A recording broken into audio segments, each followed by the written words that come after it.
మీ TV news కి స్వాగతం. ముందుగా హెడ్లైన్స్.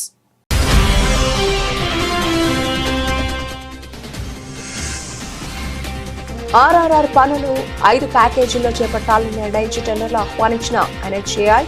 సీఎం చొరవ, తన కృషికి దక్కిన ఫలితమన్న మంత్రి కోమటిరెడ్డి.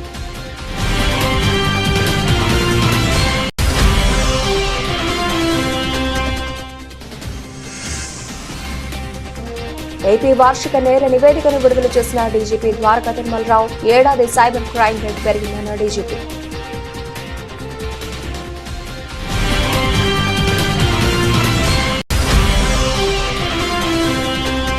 మైంసా పట్టణంలో సమగ్ర శిక్ష ఉద్యోగుల దీక్షా శిబిరాన్ని సందర్శించిన ముధోల్ ఎమ్మెల్యే. అధికారంలోకి వస్తే ఎస్ఎస్సీ ఉద్యోగులను క్రమబద్దీకరిస్తామన్న రేవంత్ రెడ్డి హామీ ఏమైందన్న పవార్ రామారావు పటేల్.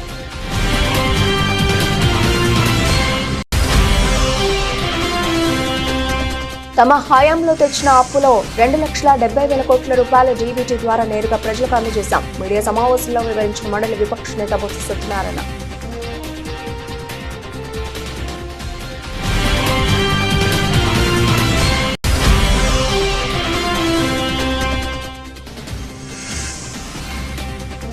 యాదగిరిగుట్టపై దర్శన క్యూ లైన్ గ్రిల్లో ఇరుక్కున్న బాలుడి తల కాపాడిన భక్తులు.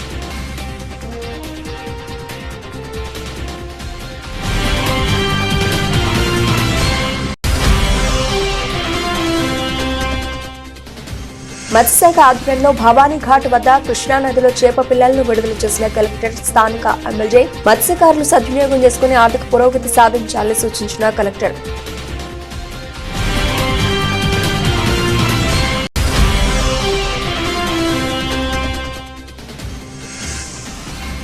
గవాస్కర్ కాళ్లు మొక్కిన నితీష్ రెడ్డి తండ్రి. వైరల్ అవుతోన్న emotional video.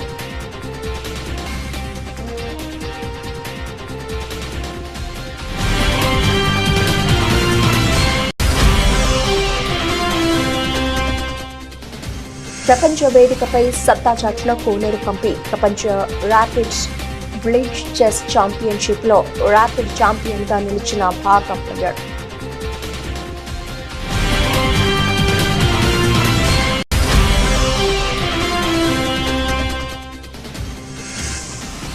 Kapil Dev record చిత్తు చేసిన బుమ్రా.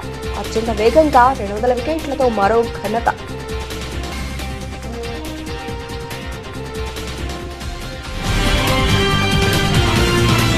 హైదరాబాద్ ప్రాంతీయ వలయ రహదారి రీజనల్ రింగ్ రోడ్ ఆర్ఆర్ఆర్ ఉత్తర భాగం పనులకు కేంద్రం శ్రీకారం చుట్టనుంది. గ్రీన్ఫీల్డ్ రీజనల్ ఎక్స్ప్రెస్ వేగా వ్యవహరించే ఈ రహదారిని 4 వరుసలుగా జాతీయ రహదారుల ప్రాధికార సంస్థ ఎన్హెచ్ఏఐ నిర్మించనున్న నేపథ్యంలో ఈ పనులో 5 ప్యాకేజీల్లో చేపట్టాలని నిర్ణయించి తాజాగా టెండర్లను ఆహ్వానించింది. దీనిపై తెలంగాణ రోడ్లు మరియు భవనాల శాఖ మంత్రి కోమటిరెడ్డి వెంకటరెడ్డి స్పందించారు. కాంగ్రెస్ ప్రభుత్వం ఏడాదిలోనే సాధించిన అద్భుత విజయం ఇది అని పేర్కొన్నారు. ముఖ్యమంత్రి రేవంత్ రెడ్డి చొరవ, తన కృషికి దక్కిన ఫలితం ఆర్ఆర్ఆర్ టెండర్లు అని చెప్పుకొచ్చారు. తెలంగాణ రాష్ట్ర చరిత్రలో సువర్ణాక్షరాలతో లెక్కించే రోజు అని తెలిపారు. ఆర్ఆర్ఆర్ తెలంగాణ బిడ్డల బంగారు భవిష్యత్తుకు బాటలు వేస్తోందని అన్నారు. ఆర్ఆర్ఆర్ పనులకు సంబంధించి టెండర్లు ఈ నెల 27వ తేదీ నుంచి ఫిబ్రవరి 14వ తేదీ వరకు ఉదయం 11:30 వరకు స్వీకరిస్తారు. 14వ తేదీ ఎన్హెచ్ఏఐ టెండర్లు తెరవనుంది. ఆర్ఆర్ఆర్ కోసం సీఎం రేవంత్ రెడ్డితో కలిసి అనేక సార్లు కేంద్ర రోడ్డు రవాణా జాతీయ రహదారుల శాఖ మంత్రి నితిన్ గడ్కరీకి వినతులు సమర్పించామని మంత్రి కోమటిరెడ్డి వెంకటరెడ్డి తెలిపారు. 2017లోనే రీజనల్ రింగ్ రోడ్డు ప్రతిపాదించిన గత ప్రభుత్వ నిర్లక్ష్యం కారణంగా పనులు ముందుకు సాగలేదని విమర్శించారు. 2023 డిసెంబర్లో పదవి చేపట్టిన నాటి నుంచి రీజనల్ రింగ్ రోడ్డు కోసం నిరంతరం కృషి చేశానని మంత్రి కోమటిరెడ్డి వెంకటరెడ్డి తెలిపారు. ఆంధ్రప్రదేశ్లో సైబర్ నేరాలు గణనీయంగా పెరిగాయి. ఒక ఏడాదిలోనే 1,229 కోట్ల రూపాయల సొత్తును సైబర్ నేరగాళ్లు కొల్లగొట్టారు. ముఖ్యంగా ఫోన్ కాల్స్ ద్వారా పోలీసులకు 2,23,378 ఫిర్యాదులు అందడం రికార్డు. 2024లో రాష్ట్రంలో జరిగిన నేరాలను డీజీపీ ద్వారకా తిరుమలరావు వెల్లడించారు. సగటున రోజుకు 3.36 కోట్ల రూపాయలను సైబర్ నేరగాళ్లు డబ్బును దోచుకున్నారని వివరించారు. 2023లో ఫోన్ కాల్స్ ద్వారా 4,74,391 కాల్స్ రాగా 682 కేసుల్లో 173 కోట్ల రూపాయలను బాధితులు నష్టపోయారు. 2024లో 52.4% ఫిర్యాదులు పెరగక బాధితుల నుంచి 610% సొత్తును కోల్పోయారని డీజీపీ తెలిపారు. రాష్ట్రంలో కూటమి ప్రభుత్వ అధికారులకు వచ్చిన తర్వాత గంజాయి మాదక ద్రవ్యాలను అరికట్టడానికి పెద్ద ఎత్తున చర్యలు చేపట్టినా కానీ గతంలో కంటే ఎక్కువగా కేసులు నమోదయ్యాయని తెలిపారు. మొత్తంగా అన్ని రకాల నేరాలపై గత ఏడాది 97,760 కేసులు నమోదు కాగా ఈ సంవత్సరం 92,094కు పరిమితమైందన్నారు. ఏడాది హత్యలు, అత్యాచార యత్న కేసులు తగ్గగా లాభం కోసం హత్యలు, దోపిడీలు, పగలు, రాత్రి వేళలో ఇళ్లలో దొంగతనాలు ఎక్కువయ్యాయని తెలిపారు. క్రైమ్ రిడక్షన్ జరిగింది మీ సూత్రు గారి కొన్ని క్రైమ్ సెంటర్స్ లో పెరిగింది. అది మీకు అసలు చూపిస్తాను. కొన్ని ముఖ్యంగా సైబర్ క్రైమ్ వీటిలో కొంత ఎక్కువ జరిగింది అది చూపిస్తాను. అదర్వైజ్ జనరల్గా క్రైమ్ టోటల్గా నియంత్రించగలిగాం. అదేవిధంగా ఎక్కడైతే అఫెన్స్ జరిగినాయో వెంటనే త్వరితగతిన పోలీసు వారు రెస్పాన్స్ ఇవ్వడం, చాలా శాస్త్రీయంగా సైంటిఫిక్ ఇన్వెస్టిగేషన్ చేయడం ద్వారా క్రైమ్స్ అన్ని దాదాపు మేజర్ క్రైమ్స్ పెద్దగా జరిగిన పెద్ద సెన్సేషనల్ క్రైమ్స్ అన్ని కూడాను సక్సెస్ఫుల్గా డిటెక్ట్ చేయడం జరిగింది. ముద్దాయిల్ని పట్టుకునే తీరు కూడాను చాలా ఫాస్ట్గా ముద్దాయిల్ని అరెస్ట్ చేయడం జరిగింది. ముఖ్యంగా టెక్నాలజీని బాగా ఎక్స్టెన్సివ్గా వాడటం జరిగింది. అది ఫింగర్ ప్రింట్స్ దగ్గర నుంచి డ్రోన్స్, సీసీటీవీ ఫుటేజ్, అదేవిధంగా మాకు ఉన్నట్టు మిగతా టూల్స్ అవన్నీ కూడా నేను ఎక్స్ప్లెయిన్ చేయను. అవన్నీ చేయడం ద్వారా క్రైమ్ డిటెక్షను అదేవిధంగా ప్రివెన్షన్ కూడా బాగా జరిగింది. Police infrastructure in general improve చేయడం జరిగింది. అంటే కొన్ని విషయాల్లో అప్పటివరకు పనిచేస్తున్న కొత్త ఎక్విప్మెంట్ కూడా పనిచేయకపోవటం, లేకపోతే యాన్యువల్ మెయింటెనెన్స్ లేక మూలబడిపోయిన ఎక్విప్మెంట్ మళ్ళీ రెస్టోర్ చేయటం, అదేవిధంగా కొన్ని కొత్త వింగ్స్ ఏర్పాటు చేయడం జరిగింది. సిబ్బందికి ఇవ్వాల్సినటువంటి అడ్మినిస్ట్రేటివ్ మ్యాటర్స్లో అయితేనేమి, అదేవిధంగా వెల్ఫేర్ విషయంలోనూ ప్రత్యేకంగా శ్రద్ధ చూపించడం ద్వారా వాటిలో నూతన ఉత్సాహం కలిగించడం, వాళ్ళ మొరైల్ మోటివేషన్ పెంచడం కూడా చేయగలిగాము. ఈ సంవత్సరం మొత్తంగా మేము ఆలోచించేది ఏంటంటే గట్టిగా పనిచేసి ప్రొఫెషనలిజం చూపించి వృత్తి కౌశల్యాలు సరిగా మెరుగుపరుచుకొని అన్ని హెడ్స్ ఆఫ్ క్రైమ్ అయితేనేమి లా అండ్ ఆర్డర్ విషయం మెయింటెనెన్స్లో కానీ, అంటే ఫర్ ఎగ్జాంపుల్ ఒక వివిఐపి బందోబస్తు కానీ లేదా క్రౌడ్ కంట్రోల్ కానీ చేస్తున్నప్పుడు అక్కడ కొంతకాలంగా వాడకుండా పెట్టినటువంటి mobile control room, Falcon vehicles వాడటం, వాటిల్ని అక్కడ అదే ప్రాంతంలో డ్రోన్స్ ఫ్లై చేయడం ద్వారా రియల్ టైం ఏం జరుగుతుందో అక్కడ. అధికారంలోకి వస్తే సమగ్ర శిక్ష ఉద్యోగులను క్రమబద్ధీకరిస్తామన్న సీఎం రేవంత్ రెడ్డి హామీ ఏమైందని ముదోల్ ఎమ్మెల్యే పవార్ రామారావు పటేల్ ప్రశ్నించారు. నిర్మల్ జిల్లా బైంసా పట్టణంలోని ఆర్డీఓ ఆఫీస్ ముందు కొనసాగుతున్న సమగ్ర శిక్ష ఉద్యోగుల శిక్ష శిబిరాన్ని ఎమ్మెల్యే పవర్ రామారావు పటేల్ సందర్శించారు. వారికి సంఘీభావం తెలిపి మాట్లాడారు. రాష్ట్ర ఆర్థిక పరిస్థితి బాగోలేదని చెప్తున్న సీఎం నాడు టెంట్ కింద హామీ ఇచ్చినప్పుడు రాష్ట్ర పరిస్థితి కనిపించలేదా అని ప్రశ్నించారు. న్యాయపరమైన సమస్యల పరిష్కారంపై ప్రభుత్వం సానుకూలంగా స్పందించాలని డిమాండ్ చేశారు. సమగ్ర శిక్ష ఉద్యోగుల న్యాయమైన కోరికలను ప్రభుత్వం తీర్చే వరకు సమ్మె విరమించవద్దని, అప్పటి వరకు తాము అండగా ఉంటామని హామీ ఇచ్చారు. ఉద్యోగులు ఎవరూ అధైర్యపడొద్దని, తమ పార్టీ అండగా ఉంటుందని హామీ ఇచ్చారు.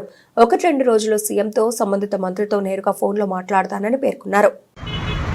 18 రోజులతో తెలంగాణ రాష్ట్రంలో సమగ్ర శిక్ష ఉద్యోగాల సంఘం నిరాహార దీక్షకు కూర్చుంటున్నారు. 18 రోజుల నుంచి గవర్నమెంట్కు చిత్తశుద్ధి లేదు. అసెంబ్లీలో కూడా మా తోటి సోదరులు రాకేష్ రెడ్డి మాట్లాడిన తర్వాత కూడా ఆయన దానికి సరిగా ఆయన ఉత్తరాలు ఇవ్వలేదు. మీకు ఒకటే చెప్తున్నాను, ఏదైతే మీ డిమాండ్స్ ఉన్నాయి ఆ డిమాండ్స్ న్యాయపరంగా మీరు అడుగుతున్నారు. మన పక్క రాష్ట్రంలో ఆంధ్రప్రదేశ్ అనుకోండి, మహారాష్ట్ర అనుకోండి, అక్కడ రెగ్యులేషన్స్ చేసిండ్రు. మన తెలంగాణ రాష్ట్రంలో ఇంతవరకు చేయలేదు. మేము కూడా ప్రభుత్వ దృష్టికి తీసుకుపోతాం. అదేవిధంగా కేంద్ర ప్రభుత్వం వాటా ఉంది. ఖచ్చితంగా కేంద్రంలో ఉన్న మా తెలంగాణ మంత్రులు కిషన్ రెడ్డి గారు, బండి సంజయ్ అన్న గారు వారి దృష్టికి తీసుకుపోయి కేంద్రంలో కూడా దాని విషయం నేను ప్రత్యేకంగా చర్య తీసుకోవాలని చెప్పడం జరుగుతుంది. అదేవిధంగా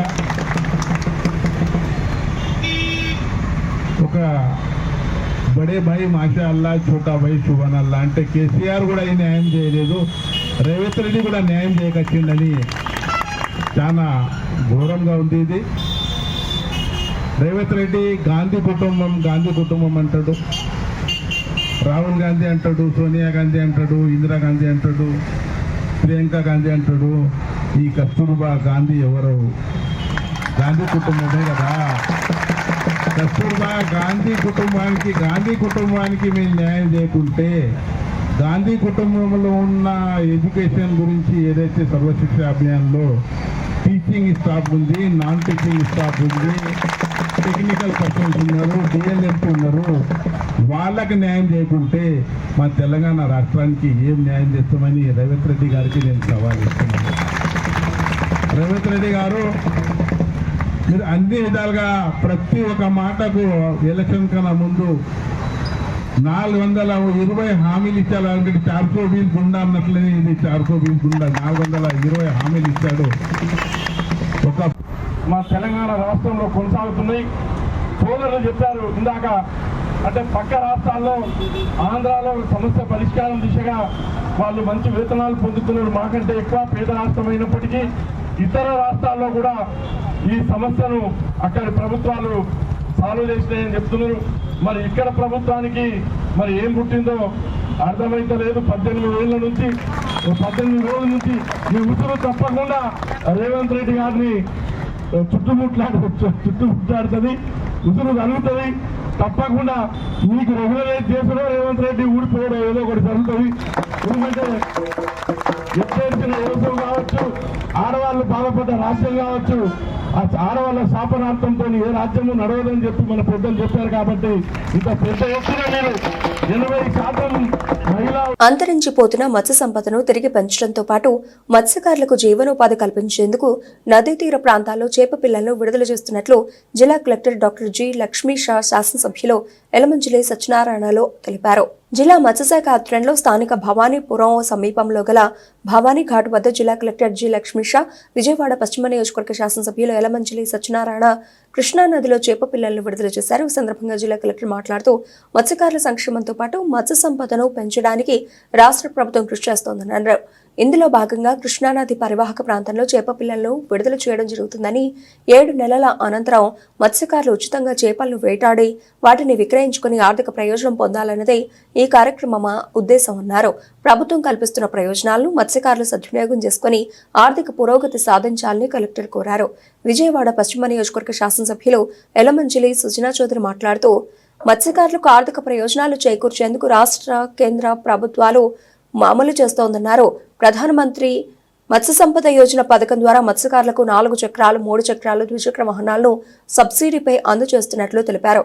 కార్యక్రమంలో మత్స్యశాఖ కమిషనర్ టి డోలా శంకర్, జిల్లా మత్స్యశాఖ అధికారిని సిహెచ్ఎస్ చక్రాణి, అలాగే డెవలప్మెంట్ ఆఫీసర్ పి అఖిల, ఏ ఎలైజా రామారావు, స్థానిక నాయకులు బొమ్మసాని సుబ్బారావు, తహసీల్దార్ ఇంతియాజ్ పాషా, కార్పొరేటర్ రెహంతునిసా, దుర్గా మత్స్య సహకార సంఘం అధ్యక్షులు కన్నా వెంకటేశ్వరరావు, విజయవాడ మత్స్య సహకార సంఘం అధ్యక్షులు మోపిదేవి, ఏడుకొండలో మత్స్యకారులు పాల్గొన్నారు. ఓవరాల్ గా ₹100 పర్ కేజీ వేసుకుంటే కూడా అంత విలువ రావడానికి అవకాశం ఉంది. అంటే మత్స్యకారుల కోసం కూటమి ప్రభుత్వం అన్ని వర్గాల కోసం చూస్తుండటంతో ఈ మత్స్యకారులకి ప్రత్యేకంగా ఈ కార్యక్రమం పెట్టారు. ఇక్కడ ప్రతి చోట ఎక్కడెక్కడైతే కుదురుతుందో అన్ని చోట రాష్ట్రం మొత్తంలో కూడా చేస్తూ ఉన్నారు. ఇది ఈరోజు సాయంత్రం ఈ కార్యక్రమంలో పాల్గొన్నందుకు నాకు చాలా సంతోషంగా ఉంది. మత్స్యకారులందరూ కూడా దీన్ని సద్వినియోగపరచుకొని బాగా, ఎందుకంటే ఇందులో టెక్నాలజీ కూడా ఉంది. ఎప్పుడు ఫిష్ని మళ్ళీ పట్టుకోవాలి, ఎప్పుడైతే దానికి వేటకి వెళ్ళకూడదు అనేది కూడా. ఎందుకంటే ఫిష్ మళ్ళీ బ్రీడింగ్ టైంలో వేటకు కూడా వెళ్ళకూడదు. ఆ టెక్నాలజీని కూడా వాడుకొని మత్స్యకారులందరూ కూడా బెనిఫిట్ పొందాలని చెప్పి కోరుతూ సెలవు తీసుకుంటాం. యాదగిరిగుట్టలో లక్ష్మీ నరసింహస్వామిని దర్శించుకునేందుకు వచ్చిన బాలుడు ప్రమాదానికి గురయ్యాడు. సకాలంలో తోటి భక్తులు స్పందించి కాపాడడంతో పెను ప్రమాదం తప్పింది. హైదరాబాద్లోని బోడుపల్లికు చెందిన ఓ కుటుంబం శనివారం రాత్రి యాదగిరిగుట్టకు వచ్చింది. ఆదివారం ఉదయం కుటుంబ సభ్యులతో కలిసి ప్రత్యేక దర్శన క్యూ లైన్లో నిలబడ్డారు.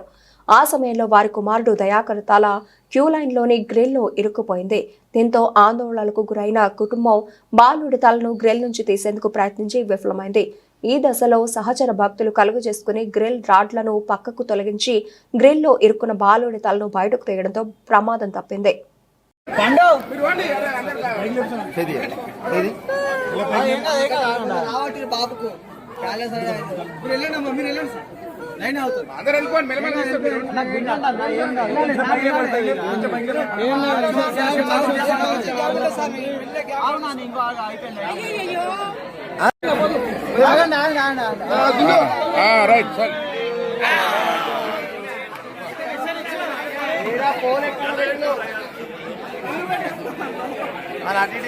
వైసీపీ లక్షల కోట్లు అప్పు చేసిందని బాకాలు పట్టుకొని ఊదేవారు. వచ్చిన 6 నెలల్లో 1,00,000 కోట్లు అప్పు చేసింది కూటమి ప్రభుత్వమని మండలి విపక్ష నేత బొత్స సత్యనారాయణ అన్నారు.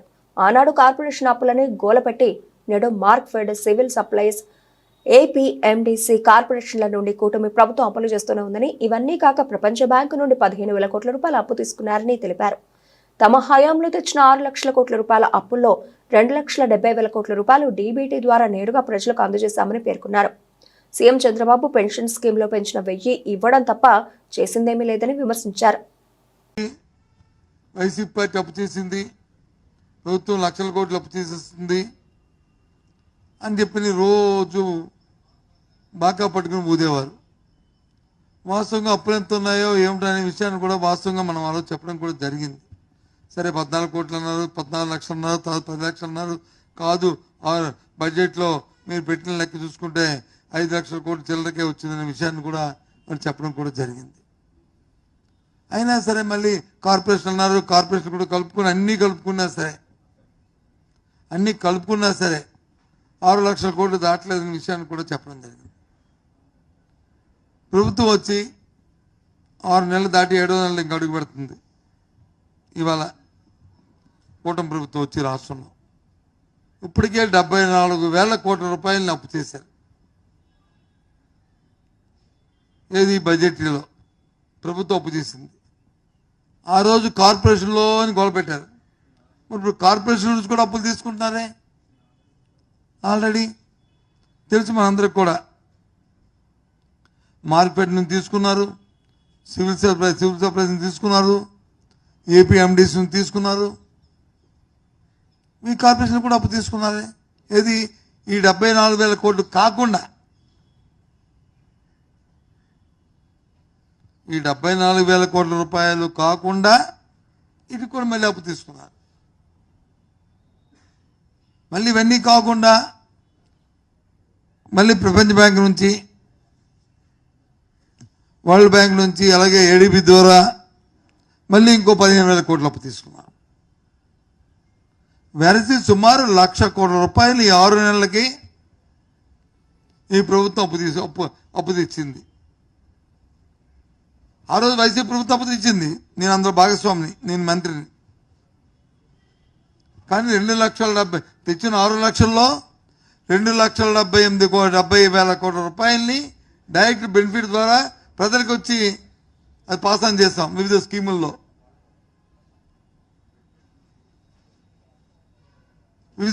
ఇచ్చాం. ఆ రోజు పెన్షన్ 3,000 రూపాయలు ఇచ్చాం.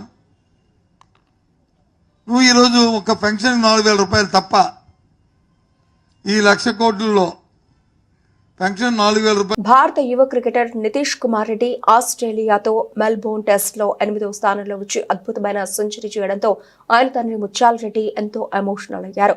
మ్యాచ్ అనంతరం నితీష్ తండ్రి ముత్యాల రెడ్డి సునీల్ గవాస్కర్ కాళ్లు మొక్కారు. ఆ తర్వాత నితీష్ రెడ్డి సోదరి కూడా గవాస్కర్ పాదాలకు నమస్కరించారు. ఈ వీడియో ప్రస్తుతం సోషల్ మీడియాలో తెగ వైరల్ అవుతోంది. మెల్బోర్న్ టెస్ట్ 3వ రోజు ఆట ముగిసిన అనంతరం నితీష్ కుమార్ రెడ్డి కుటుంబం గవాస్కర్ తో సమావేశమైంది. ఈ సమావేశంలో నితీష్ తండ్రి భావోద్వేగానికి లోనయ్యారు. గవాస్కర్ కనిపించగానే ఆయనను ఆలింగనం చేసుకోవడానికి ముందు కాళ్లపై పడ్డారు. అలాగే మోకాళ్లపై కూర్చుని కాళ్లు మొక్కారు. అదేవిధంగా తన కుమారుడిపై ప్రశంసలు కురిపించిన మాజీ ఆటగాళ్లందరికీ ఆయన కృతజ్ఞతలు తెలిపారు. ఈ సమావేశంలో సునీల్ గవాస్కర్ నితీష్ కుమార్ రెడ్డి గురించి, అతని బ్యాటింగ్ గురించి మాట్లాడారు. అతను వజ్రమని కితాబిచ్చారు. మెల్బోర్న్ టెస్ట్ తొలి ఇన్నింగ్స్ లో 8వ స్థానంలో క్రీజ్ లో కూర్చున్న నితీష్ రెడ్డి 189 బంతులు ఎదుర్కొని 114 పరుగులు చేశాడు. దాంతో ఇన్నింగ్స్ లో భారత్ తరఫున అత్యధిక పరుగులు చేసిన ఆటగాడుగా నిలిచాడు.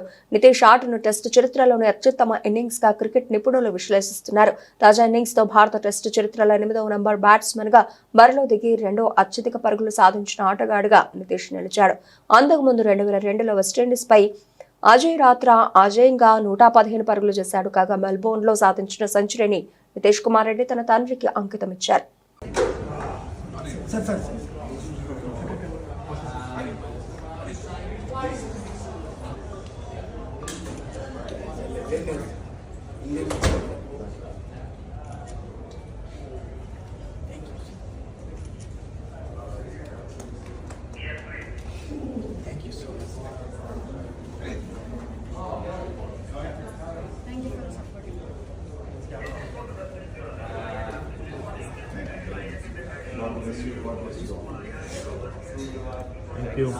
రాజకీయ కక్షతోనే తనపై తప్పుడు కేసులు బనాయించి అరెస్టు చేసేందుకు కుట్ర చేస్తున్నారని వైఎస్ఆర్సీపీ కృష్ణా జిల్లా అధ్యక్షుడు మాజీ మంత్రి పేర్ని వెంకట్రామయ్య ఆక్షేపించారు. మచిలీపట్నంలో తన సతీమణి జయసుధ పేరుతో ఉన్న గోదాము నుంచి బియ్యం షార్టేజీ వచ్చిందనే అంశాన్ని సాకుగా చూపి తనతో పాటుగా తన భార్య కుమారుడిని కూడా అరెస్టు చేయాలనే లక్ష్యంతో పావులు కదుపుతున్నారని ఆయన ఆరోపించారు.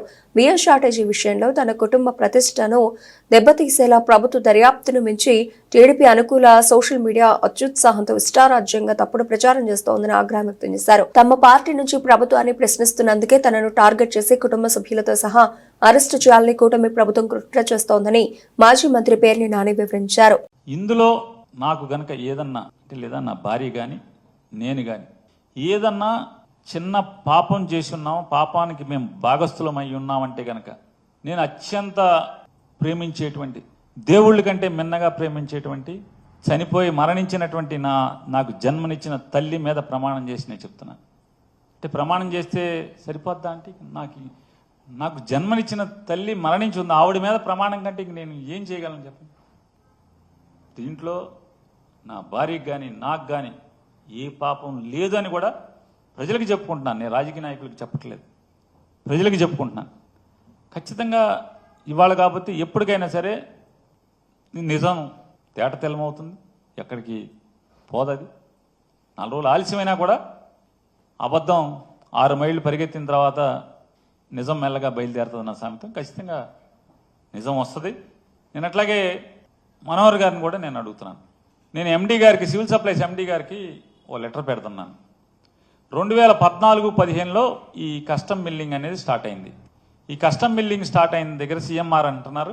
దీంట్లో 2014-15 నుంచి ఇప్పటి వరకు రైస్ మిల్లులకి ధాన్యం తోలి దానికి వెనక్కి ప్రభుత్వానికి బియ్యం 9 మాసాలు 10 మాసాలైనా కూడా ఆ ధాన్యాన్ని ఆడిచ్చి బియ్యంగా మార్చి పంపనటువంటి అప్పచెప్పనటువంటి డబ్బులు కట్టిన ఏ రైస్ మిల్లర్ మీదన్నా ఇంతవరకు క్రిమినల్ కేసు ఏదన్నా ఫైల్ చేశారా? నేను సమాచారం అడుగుతున్నా, ఆయనకి లెటర్ ఇస్తాను. అయితే మీరు మంత్రిగా ఉన్నారు కాబట్టి నేను మిమ్మల్ని కోరుకుంటున్నాను. మీరు చాలా పెద్ద మాటలు కూడా మాట్లాడారు, అంటే చాలా నిజాయితీగాతో కూడినటువంటి ఇదిగా మీరు చెప్పుకొచ్చారు. మీరు ఉద్యోగ ధర్మమే మీ ప్రధాన పాత్ర తప్పితే రాజకీయ కక్షలు లేవు. నేను ధర్మాన్ని న్యాయాన్ని కాపాడుతాకే ఉన్నానని కూడా అర్థం వచ్చేట్టుగా మీరు మీడియాలో మాట్లాడినట్టు నాకు ఎవరో చెప్పారు. నేను వారిని అడుగుతున్నాను, నేను ఎండీ గారికి ఏదైతే సమాచారం కావాలని అడుగుతానో వాటన్నిటికీ దయచేసి మీరు నిజంగా మీ ఉద్దేశం కరెక్టే అయితే ఆ సమాచారాన్ని నాకు ఇప్పించండి. ఇంతవరకు ఏదైనా మరి రైతుల దగ్గర ప్రభుత్వం ధాన్యం కొనుగోలు చేసి మిల్లర్కి ఆడిచ్చి తద్వారా పేదవాళ్ళ బియ్యం అంటున్నారు కదా, ఆ పేదవాళ్ళ బియ్యం పేదవాళ్ళకి బియ్యంగా ఇస్తాకి ఇచ్చిన రైస్ మిల్లులు ఆ ధాన్యాన్ని మీకు అప్పచెప్పకుండా ఉంటే. అలాగే నేను కరెంటు డిపార్ట్మెంట్ని civil team India pacer Jasprit Bumrah మరో ఘనత సాధించారు. టెస్టు క్రికెట్లో అత్యంత వేగంగా 200 వికెట్లు పడగొట్టిన ఇండియన్ పేసర్గా రికార్డులకు ఎక్కారు. ఆస్ట్రేలియాతో మెల్బోర్న్లో జరుగుతున్న బాక్సింగ్ డే టెస్ట్లో 4వ రోజు ఆటలో ఈ రికార్డును తన పేరును రాసుకున్నారు. గతంలో ఈ రికార్డు దిగ్గజ క్రికెటర్ కపిల్ దేవ్ పేరిట ఉండేది. 50 టెస్టు మ్యాచ్ల్లో కపిల్ ఈ రికార్డు సాధించారు. 1983లో పోర్ట్ ఆఫ్ స్పెయిన్లో వెస్టిండీస్తో జరిగిన మ్యాచ్లో కపిల్ 200వ వికెట్ పడగొట్టారు. బుమ్రా ఇప్పుడు 44 టెస్టులోనే 200 వికెట్ల మైలురాయిని చేరుకున్నారు. ఫలితంగా అత్యంత వేగంగా ఈ ఘనత సాధించిన ఇండియన్ పేసర్గా రవీంద్ర జడేజాతో కలిసి రికార్డును పంచుకున్నారు. ఇక ఈ జాబితాలో రవిచంద్రన్, అశ్విన్ అందరికంటే ముందున్నారు. బ్రిస్బెన్ టెస్టు తర్వాత అంతర్జాతీయ క్రికెట్కు రిటైర్మెంట్ ప్రకటించిన అశ్విన్ 37 టెస్టులోనే 200 వికెట్లు పడగొట్టాడు. 2016 కాన్పూర్లో న్యూజిలాండ్తో జరిగిన మ్యాచ్లో అశ్విన్ ఈ ఘనత సాధించాడు. ఇక ఆస్ట్రేలియా మెల్బోర్న్లో జరుగుతున్న టెస్టులో ట్రావిస్ హెడ్ను అవుట్ చేయడం ద్వారా బుమ్రా 200 వికెట్ల మైలురాయిని చేరుకున్నాడు. కాగా ఓవరాల్గా ఈ రికార్డు పాకిస్తాన్ స్పిన్నర్ ఆజిర్ షా పేరును ఉంది. ఆజిర్ 33 టెస్టుల్లోనే 200 వికెట్లు సాధించాడు. ఆస్ట్రేలియా పేసర్ డెనిస్ లిల్లీ 38 టెస్టుల్లో ఈ రికార్డు అందుకున్నాడు. ప్రపంచ స్థాయి చెస్ పోటీలో భారత ఆటగాళ్లు మళ్లీ సత్తా చాటారు. అమెరికా దేశం న్యూయార్క్ వాల్ స్ట్రీట్లో జరిగిన FIDE world rapid championship 2024 blitz chess championship మహిళల విభాగంలో భారత ప్లేయర్ కోనేరు హంపి గెలుపొంది చరిత్ర సృష్టించారు. ఈ పోటీలో ఆమె 8.5 పాయింట్లతో ప్రత్యర్థి అయిన Indonesia player Irene Kharisma Sukandar పై ఆమె విజయం సాధించారు. ఉత్కంఠగా సాగిన 11వ రౌండ్లో కోనేరు హంపి గెలుపొంది భారత గౌరవాన్ని మరింత పెంచారు. 2019లో మాస్కో వేదికగా జరిగిన మహిళల ప్రపంచ ర్యాపిడ్ చెస్ టైటిల్ను సైతం కోనేరు సొంతం చేసుకున్నారు. కాగా ఇది ఆమెకు 2వ ప్రపంచ ర్యాపిడ్ చెస్ టైటిల్. మహిళల విభాగంలో ప్రపంచ ర్యాపిడ్ ఛాంపియన్గా 2 సార్లు గెలిచి కోనేరు హంపి రికార్డు సృష్టించారు. బులెటిన్ ముగించే ముందు హెడ్లైన్స్ మరోసారి.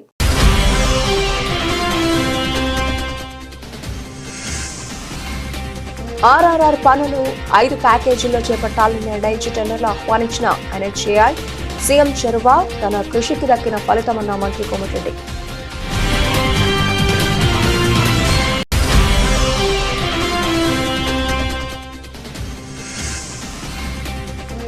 ఏపీ వార్షిక నేర నివేదికను విడుదల చేసిన డీజీపీ ద్వారకా తిరుమలరావు. ఏడాది సైబర్ క్రైమ్ రేటు పెరిగిందన్న డీజీపీ.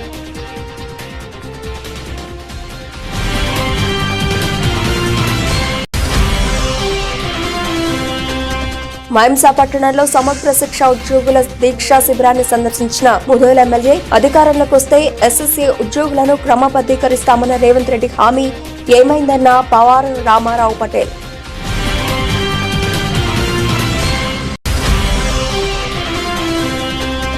తమ హయాంలో తెచ్చిన అప్పులో 2,70,000 కోట్ల రూపాయల డీబీటీ ద్వారా నేరుగా ప్రజలకు అందజేశాం. మీడియా సమావేశంలో వివరించిన మండలి విపక్ష నేత బొత్స సత్యనారాయణ.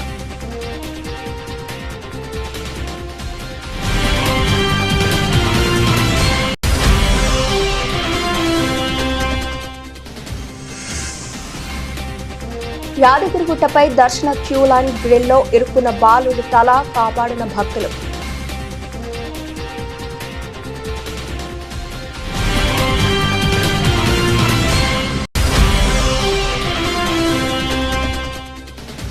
మత్స్యశాఖ ఆధ్వర్యంలో భవానీ ఘాట్ వద్ద కృష్ణానదిలో చేప పిల్లలను విడుదల చేసిన కలెక్టర్. స్థానిక ఎమ్మెల్యే మత్స్యకారులు సద్వినియోగం చేసుకుని ఆర్థిక పురోగతి సాధించాలని సూచించిన కలెక్టర్.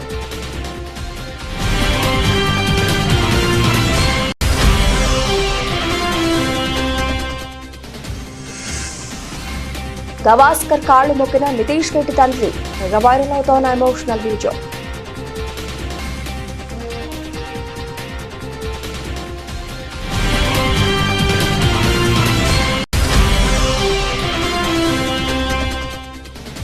ప్రపంచ వేదికపై సత్తా చాటిన కోనేరు హంపి. ప్రపంచ ర్యాపిడ్ బ్లిట్జ్ చెస్ ఛాంపియన్షిప్ లో ర్యాపిడ్ ఛాంపియన్ గా నిలిచిన భారత ప్లేయర్.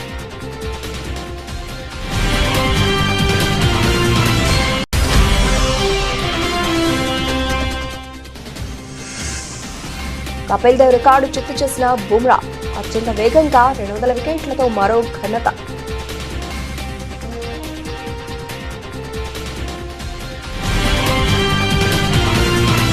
ఇవి ఇప్పటివరకు నబల్చిన అప్డేట్స్. మరిన్ని అప్డేట్స్ తో మళ్ళీ కలుద్దాం. అంతవరకు సెలవు. నమస్తే.